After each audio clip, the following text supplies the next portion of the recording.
The No Fate channel, checking in with my non-spoiler review of The Mandalorian Season 2, Episode 2. And I have a question from Episode 1 of Season 2 that I'm hoping some of you can answer. And then finally, I want to have a bit of a discussion on whether Disney Plus is worth the money.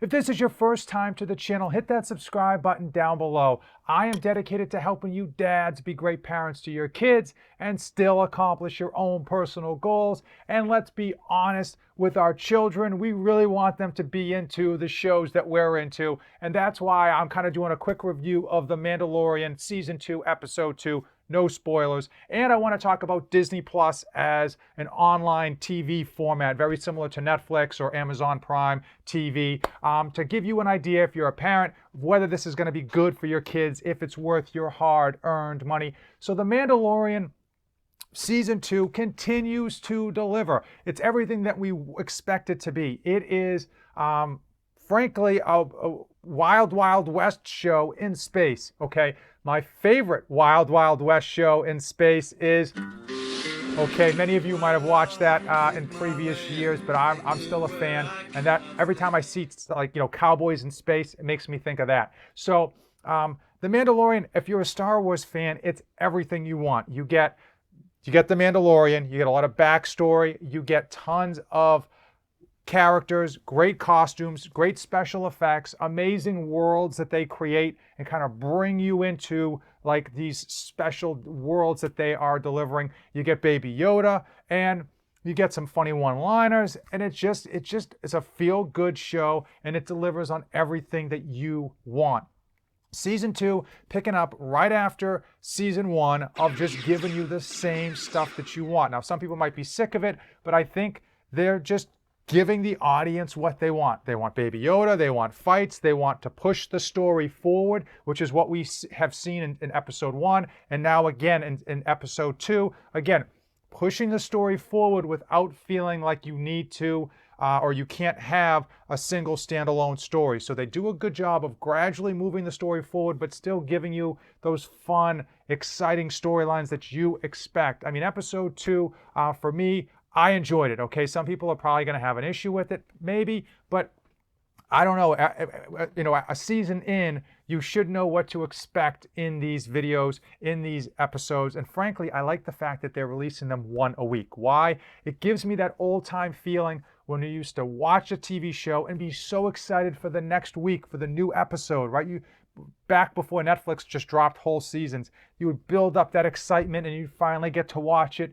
And I happen to like the fact that they're doing that, and it allows things to not be spoiled as quickly. Oftentimes when you get a whole season dropped, people are quick to watch the whole season who have more time on their hands than you might have, and then it gets spoiled so quickly that you don't have a chance to enjoy it. With these weekly drops, I think it gives people time to watch them, catch up, and not necessarily get spoiled just because they clicked on like CNN or Fox News or Yahoo.com and got some big thing right in their face that kind of ruins the show for them.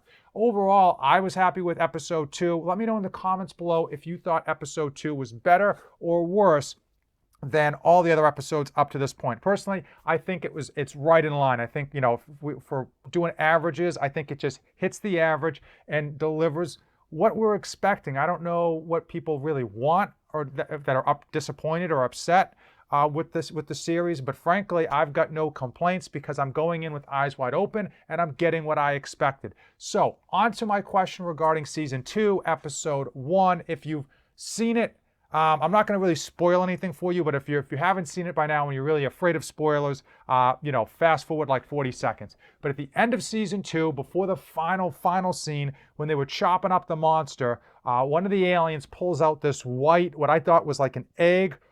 I couldn't tell.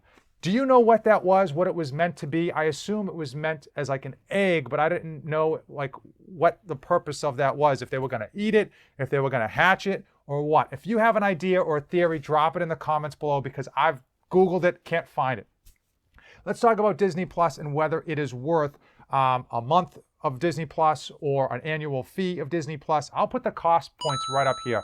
As a parent, we really want to get content for our children and, listen, for ourselves, because listen, we're all stuck inside. We're all stuck inside. We're looking for new content, and we're looking for kid-friendly content. So Disney Plus should be right in the wheelhouse for most parents to, let your kids use it, find fun shows, all the back stuff that it provides. And I have two arguments with regards to Disney Plus. A lot of people don't like it, and I don't like it, but I don't hate it. I'm really kind of in the middle. So first and foremost, for cost, I will say most people got the first year free. I know because of my phone provider, I got the first year free, so I haven't paid anything for it. So it's free, so I really have no leg to stand on in terms of a complaint.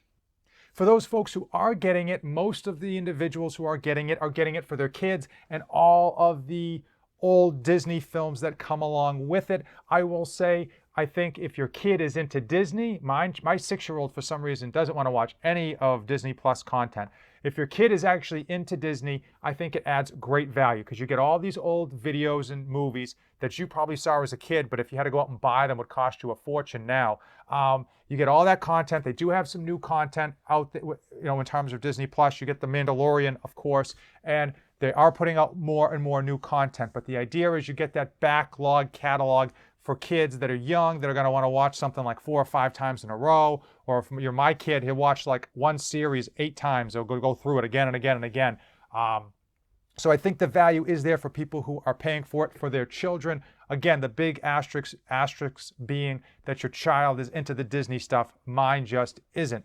Now, for those of you who are paying as an adult because you want to get some of that content, I think you're going to come up short. Obviously, The Mandalorian, as far as I'm concerned, is a great show, and I think it's worth the price of admission because, again, you're going to get everything else on top of The Mandalorian, but I think for most people you're going to find, and most adults, you're going to find the content is lacking. Why? Because most of the Marvel films that they have in there, you've already seen, and you're not going to really, watch every Marvel film. I think there's like 37 in a row, because you've already seen them. Why would you watch them again? So I think a lot of the content is going to be lacking, and when you bring up some of your childhood content, you're going to find it probably didn't stand the test of time too well. Another point of contention with regards to Disney Plus is their interface is horrible. For some reason, I just can't, I hate it. I never can find anything good. I find it difficult to navigate. I find that their suggestions are horrible. And I got a feeling they've got a whole bunch of content that I just can't find because that interface just for some reason doesn't get it done.